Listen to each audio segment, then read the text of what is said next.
Welcome to the Slop Farm. Enjoy the video. You start by confirming the Sharepoint site URL and that you have list or library access. This saves time. Open Power BI Desktop, click Get Data, then choose SharePoint Online List and paste the site root URL, not the list page. When prompted, pick Organizational Account and sign in with your Microsoft 365 credentials. This grants Power BI read access. Once done, pick the list or library from the navigator and hit Transform Data to inspect columns before loading. Once the navigator loads your SharePoint data into Power Query, clean and shape it.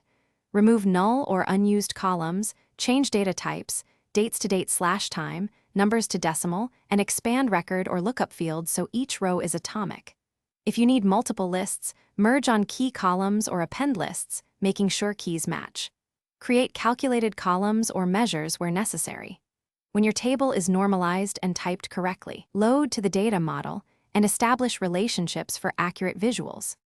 Publish your PBIX file to the Power BI service and immediately go to Dataset Settings to configure data source credentials. Use auth/organizational for SharePoint Online. Next, set scheduled refresh cadence or manual refresh.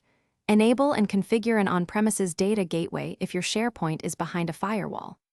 If a refresh fails, check that your account still has list access, the site URL is unchanged, no column names were renamed, and the gateway is online. One key tip: re-authenticate credentials first. It fixes most failures. Thanks for watching. Consider subscribing if we helped you today.